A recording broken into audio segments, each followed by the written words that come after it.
আসসালামু আলাইকুম। সংবাদে আপনাদের সবাইকে স্বাগত জানাচ্ছি। আমি ফিরোজ তোহা। শুরুতেই আরবে কেবলস সংবাদ শিরোনাম।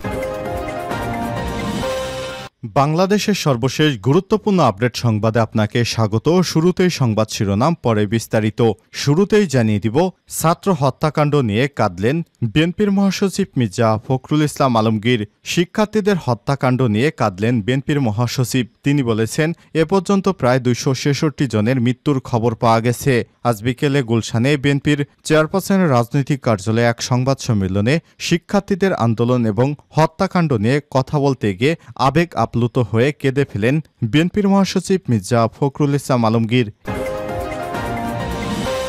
এরপর জানিয়ে দিব, পুলিশকে যে মেরে ঝুলিয়ে রাখা হয়েছিল খুব একটা প্রচারে আসেনি বলছে হাইকোর্ট। হাইকোর্ট বলছে, কোটা বিরোধী আন্দোলনকে কেন্দ্র করে যেসব মৃত্যুর ঘটনা ঘটেছে তা আমরা সবাই জানতে পেরেছি। এটি অত্যন্ত দুঃখজনক জাতির জন্য। জাতির ক্ষতি হবে এমন কোনো কাজ আমরা কখনোই করব না বলে প্রতিজ্ঞা করতে হবে। এরপর জানিয়ে দিব, বিএনপির জাতীয় ঐক্যে জামাতসহ আরও 6 দলের সমর্থন। বিএনপির ডাকা জাতীয় ঐক্যের আহ্বানে সমর্থন এবং সাধুবাদ জানিয়েছে বাংলাদেশ জামাত ইসলাম সহ আরও 6টি রাজনৈতিক দল। অন্যান্য দলগুলো হচ্ছে বাংলাদেশ ডেমোক্রেট পিপলস পার্টি, খেলাফতে মজলিস, বাংলাদেশ খেলাফতে মজলিস এবি পার্টি, নুরুল হক নূরের নেতৃত্বাধীন গণ অধিকার পরিষদ এবং কর্নেল অবসরপ্রাপ্ত মিয়া মশিউজ্জামানের নেতৃত্বাধীন গণ অধিকার পরিষদ।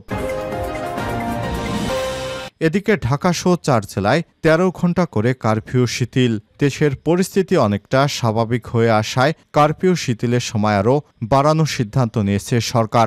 বুধবার 31 জুলাই থেকে শনিবার 3 আগস্ট 4 দিন ঢাকাসহ 4 জেলায় কারফিউ শিথিল থাকবে সকাল 7টা থেকে রাত 8টা পর্যন্ত। এদিকে বুধবার থেকে স্বাভাবিক নিয়মে চলবে অফিস আদালত। বুধবার থেকে সব অফিস আদালত আগের মতোই স্বাভাবিক সময়সূচি অনুযায়ী চলবে, জানিয়েছেন জনপ্রশাসন মন্ত্রণালয়। এতে বলা হয়েছে, বুধবার থেকে সরকারি অফিস আদালত স্বাভাবিক নিয়ম সকাল 9টা থেকে বিকাল 5টা পর্যন্ত চলবে। এছাড়াও ব্যাংক এবং আদালত নিজেরা সময়সূচি নির্ধারণ করবে বলেও জানানো হয়েছে। এবং সর্বশেষ জানিয়ে দিব, সাবেক ছাত্রনেতাদের নিয়ে সভা ডেকেছে ওবায়দুল কাদের। আওয়ামী লীগের সাধারণ সম্পাদক এবং সড়ক পরিবহন ও সেতুমন্ত্রী ওবায়দুল কাদেরের সঙ্গে সাবেক ছাত্রনেতাদের মতবিনিময় সভা অনুষ্ঠিত হবে বুধবার। মঙ্গলবার আওয়ামী লীগের দপ্তর সম্পাদক বিপ্লব বড়ুয়া সই করা এক বিজ্ঞপ্তিতে সব তথ্য জানানো হয়েছে। প্রিয় দর্শক, এতক্ষণ শুনছিলেন সংবাদ শিরোনাম, এবারে বিস্তারিত।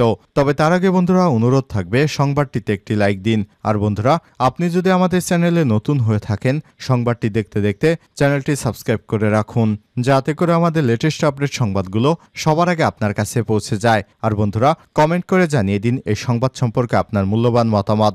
জানিয়ে দিন আপনি বিশ্বের কোন স্থান থেকে বা বাংলাদেশের কোন জেলা থেকে বা কোন স্থান থেকে আমাদের সংবাদটি দেখছেন এবং শুনছেন।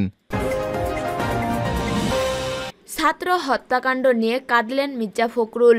শিক্ষার্থী হত্যাকাণ্ড নিয়ে কাঁদলেন বিএনপি মহাসচিব মির্জা ফখরুল ইসলাম আলমগীর। মঙ্গলবার বিকালে গুলশান কার্যালয়ে এক সংবাদ সম্মেলনে শিক্ষার্থীদের আন্দোলন ও হত্যাকাণ্ড নিয়ে কথা বলতে গিয়ে কান্নায় ভেঙে পড়েন তিনি। এ সময় সরকারের উদ্দেশ্যে বিএনপি মহাসচিব বলেন, ছেলেমেয়েরা তো সবকিছু চায়নি, তারা অধিকার চেয়েছে, আপনাদের সঙ্গে আলোচনা করার জন্য বলছে, আসুন আমরা আলোচনা করি। সেটা আপনারা করলেন না, চেষ্টাও করেননি। হাইকোর্ট নিয়ে আপনাদের যে দাম্ভিকতা, জমিদার সুলভ যে ব্যবহার তা করেছেন। বারবার ধমক দিয়েছেন, হুমকি দিয়েছেন, পরে তাদের গুলি করে হত্যা করেছেন। এরা শহীদ, এরা আমাদের সন্তান। জন্মের পর থেকে এত ভয়াবহ নৃশংস ঘটনা আর দেখেননি। বিএনপি মহাসচিব আরো বলেন, একটা ছেলে গুলি খেয়েছে, গুলি খাওয়ার পরপর তার বন্ধু যখন টেনে নিয়ে যাচ্ছে, পুলিশ আবার সরাসরি গুলি করছে। একজন পুলিশ অফিসারের ছেলে নিহত হয়েছে। বাবা মা খোঁজ করে যখন পায়নি, তখন সাংবাদিকরা বলছেন মর্গে যান। মর্গে গিয়ে দেখেন তাদের ছেলের নিথরদেহ পড়ে আছে, গায়ে অসংখ্য গুলি। পুলিশ অফিসার টেলিফোন করে সিনিয়র অফিসারকে বলছেন, একজন মানুষকে মারতে কয়টা গুলি লাগে স্যার? এই দৃশ্য আমাদেরকে দেখতে হচ্ছে, শুনতে হচ্ছে। তারপরও আমরা বলবো এটা একটা রাষ্ট্র, তারপরও বলবো এটার জন্য আমরা যুদ্ধ করেছিলাম 71 সালে। তিনি আরো বলেন, একটা নাটক প্রায় দেখা যায়, গায়ের যে মোড়ল থাকে একটা বাজে লোক হিসেবে চিহ্নিত, সে সব প্রতিপক্ষের বাড়িতে আগুন লাগিয়ে দেয়, সব পুড়িয়ে দেয়। পুড়িয়ে দিয়ে পরের দিন সকালবেলা ওই বাড়িতে হাজির, সঙ্গে অনেক কিছু নিয়ে যায়, কাপড়, খাওয়া দাওয়া, দুঃখ প্রকাশ ইত্যাদি করে। এখন আমরা সেই দৃশ্য আবার দেখছি। আমরা দেখছি যাদেরকে হত্যা করা হলো তাদের পরিবার পরিজনকে নিয়ে এসে তাদেরকে টাকা দেয়া হলো। এভাবে কি ওই পরিবারের সমস্যা সমাধান করতে পারবেন? আপনারা তো গুলি করে মেরেছেন, আপনার পুলিশ গুলি করে মেরেছে, একটা পুলিশের বিরুদ্ধে তো ব্যবস্থা নিলেন না। রংপুরে সাইদের বিষয়ে বরং উল্টো তথ্যমন্ত্রী অশালীন অশ্রাব্য কথাবার্তা বলেছেন, যা কোনো মতেও মেনে নেওয়া যায় না। এটা একটা মস্কারা, একজন শহীদদের সঙ্গে এর চেয়ে বড় তামাশা আর হতে পারে না। মির্জা ফখরুল বলেন, বাংলাদেশের মানুষ এ ধরনের অত্যাচার নিপীড়ন মেনে নেয়নি, যতই চেষ্টা করেন তাদের দমাতে পারবেন না। পুলিশকে যে মেরে ঝুলিয়ে রাখা হয়েছিল খুব একটা প্রচারে আসেনি, বললেন হাইকোর্ট। হাইকোর্ট বলছেন, কোটা বিরোধী আন্দোলনকে কেন্দ্র করে যেসব মৃত্যু হয়েছে তা সবার জন্যই দুঃখজনক। জাতির ক্ষতি হবে এমন কোনো কাজ করা আমাদের উচিত হবে না। এছাড়া আদালত এও বলেছেন, পুলিশকে যে মেরে ঝুলিয়ে রাখা হয়েছিল তার খবর ও ছবি খুব একটা প্রচারে আসেননি। ডিবি হেফাজতে থাকা বৈষম্য বিরোধী ছাত্র আন্দোলনের 6 সমন্বয়ককে অবিলম্বে মুক্তি দিতে ও দেশের বিভিন্ন স্থানে আন্দোলনকারীদের উপর গুলি না চালানোর নির্দেশনা চেয়ে রিট শুনানির উচ্চ আদালত এসব কথা বলেন। মঙ্গলবার বিচারপতি মোস্তফা জামান ইসলাম ও বিচারপতি SM মাসুদ হোসেন দোলনের সমন্বয়ে গঠিত হাইকোর্ট বেঞ্চে এই শুনানি হয়। আদালত শুনানি ও আদেশের জন্য বুধবার পরবর্তী দিন রেখেছেন।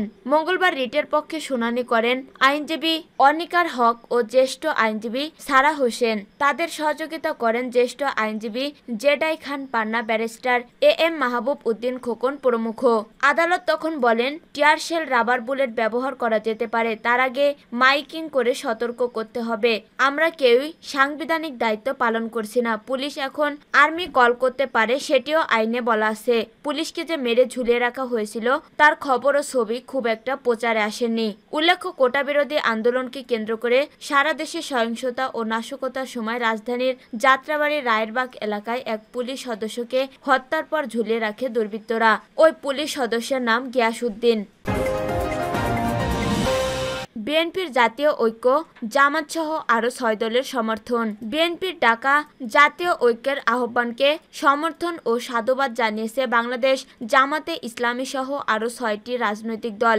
অন্য দলগুলো হচ্ছে Bangladesh Democratic People's Party, BDPP, Khelafat Majlis, Bangladesh Khelafat Majlis, AB Party, Nurul Haq নূরের নেতৃত্বাধীন গণ অধিকার পরিষদ ও কর্নেল অবসরপ্রাপ্ত মিয়া মশিউজ্জামানের নেতৃত্বাধীন গণ অধিকার পরিষদ। গণমাধ্যমে পাঠানো বিজ্ঞপ্তিতে এই সমর্থনের কথা জানায় দলগুলো।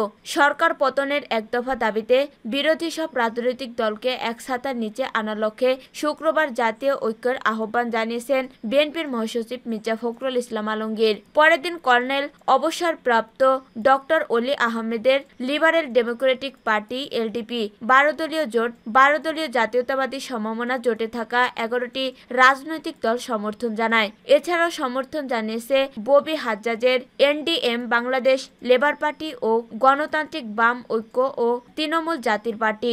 মঙ্গলবার বিজ্ঞপ্তিতে বাংলাদেশ জামাতে ইসলামের ভারপ্রাপ্ত সেক্রেটারি জেনারেল মাওলানা ATM মাসুদ বলেন, বর্তমান আওয়ামী লীগ সরকার মানুষের সকল অধিকার কেড়ে নিয়ে অবশেষে দেশে গণহত্যা চালিয়েছে। ছাত্রদের বুকে গুলি করে অনেক বাবা এবং মাকে সন্তান হারা করছে। সরকার নিজেই দেশে নৈরাজ্য সৃষ্টি করে এখন বিরোধী দলের উপর দোষ চাপানো ষড়যন্ত্র করছে। বাংলাদেশ ও বিশ্ববাসী জানে না যে সরকারের মন্ত্রীদের উস্কানিমূলক ও আক্রমণাত্মক বক্তব্যের কারণেই ছাত্রলীগ ও আইন শৃঙ্খলা বাহিনী দেশে গণহত্যা চালিয়েছে। দেশের সর্বস্তরের মানুষ এই গণহত্যার বিরুদ্ধে ঐক্যবদ্ধ হয়েছে। এই পরিস্থিতিতে বিএনপির মহাসচিব জাতীয় ঐক্যের যে আহ্বান জানিয়েছে, আমরা তাকে সাধুবাদ জানাচ্ছি এবং জাতীয় ঐক্য বাংলাদেশ জামাতে ইসলামের যোগদানের বিষয়ে আমরা সম্মতি বিজ্ঞাপন করছি। ঢাকা সহ 4 জেলায় 13 ঘন্টা করে কারফিউ শিথিল। দেশের পরিস্থিতি অনেকটা স্বাভাবিক হয়ে আসায় কারফিউ শিথিলের সময় আরও বাড়ানোর সিদ্ধান্ত নিয়েছে সরকার। আগামীকাল বুধবার 31শে জুলাই থেকে শনিবার 3 আগস্ট 4 দিন ঢাকা সহ 4 জেলায় কারফিউ শিথিল থাকবে সকাল 7টা থেকে রাত 8টা পর্যন্ত। মঙ্গলবার সন্ধ্যায় সচিবালয়ে স্বরাষ্ট্রমন্ত্রী আসাদুজ্জামান খান এই কথা জানিয়েছে। স্বরাষ্ট্রমন্ত্রী বলেন, কোটা আন্দোলনে শিক্ষার্থীদের যে ডিমান্ড ছিল তার সব মেনে নেওয়ার পরও সহিংসতা থামেননি, তাই বাধ্য হয়ে আমরা কারফিউ জারি করছিলাম। আমরা সারা দেশের শান্তি শৃঙ্খলা নিয়ে আলোচনা করছি। সারা দেশের আইন শৃঙ্খলা পরিস্থিতি ধীরে ধীরে স্বাভাবিক হচ্ছে। আগামী বুধবার থেকে শনিবার সকাল 7টা থেকে রাত 8টা পর্যন্ত কারফিউ শিথিল থাকবে।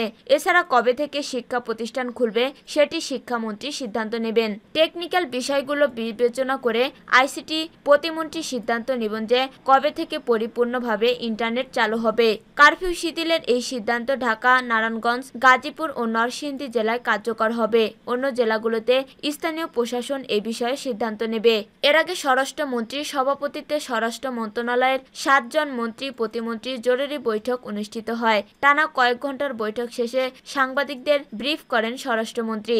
বৈঠকে স্বরাষ্ট্রমন্ত্রী আসাদুজ্জামান খান, শিল্পমন্ত্রী নুরুল মজিদ মাহমুদ হুমায়ুন, শিক্ষামন্ত্রী মহিমুল হাসান চৌধুরী, শ্রম কর্মসংস্থান প্রতিমন্ত্রী নজরুল ইসলাম চৌধুরী, আইনমন্ত্রী আনিসুল হক, ডাক ও টেলিযোগাযোগ প্রতিমন্ত্রী জোনায়েদ আহমেদ পলক, তথ্য ও সম্প্রচার প্রতিমন্ত্রী মোহাম্মদ এ আরাফাত, পররাষ্ট্র সচিব, বাণিজ্য সচিব, স্বরাষ্ট্র মন্ত্রণালয়ের সুরক্ষা ও জননিরাপত্তা বিভাগের 2 সচিব, আইজিপি চৌধুরী আব্দুল্লাহ আল মামুন এবং র্যাব, বিজিবি ও আনসার প্রধান সহ স্বরাষ্ট্র মন্ত্রণালয়ের গুরুত্বপূর্ণ কর্মকর্তারা অংশ নেন। বুধবার থেকে স্বাভাবিক নিয়মে চলবে অফিস। বুধবার থেকে সব অফিস স্বাভাবিক সময়সূচি অনুযায়ী চলবে বলে জানিয়েছে জনপ্রশাসন মন্ত্রণালয়। মঙ্গলবার 30 জুলাই দুপুরে জনপ্রশাসন মন্ত্রণালয়ের জনসংযোগ বিভাগ থেকে এই বিজ্ঞপ্তিতে এই তথ্য নিশ্চিত করা হয়েছে। বিজ্ঞপ্তিতে বলা হয়, আগামীকাল বুধবার থেকে সরকারি অফিস আদালত স্বাভাবিক নিয়মে সকাল 9টা থেকে বিকাল 5টা পর্যন্ত চলবে। এছাড়া ব্যাংক ও আদালত নিজেরা সময়সূচি নির্ধারণ করবে বলেও জানানো হয়েছে। কোটা সংস্কার আন্দোলনকে কেন্দ্র করে সহিংসতার ঘটনায় উদ্ভূত পরিস্থিতি নিয়ন্ত্রণে সরকার দেশে সেনাবাহিনী মোতায়েনের সিদ্ধান্ত নেয়। জারি করা হয় কারফিউ। গত সপ্তাহে 3 দিন সাধারণ ছুটি ঘোষণা করা হয়। পরে ধীরে ধীরে পরিস্থিতি স্বাভাবিক হতে শুরু করায় সময় কমিয়ে চালু করা হয় অফিস আদালত। আর চলতি সপ্তাহের রোববার থেকে অফিস চলছে সকাল 9টা থেকে বিকাল 3টা পর্যন্ত।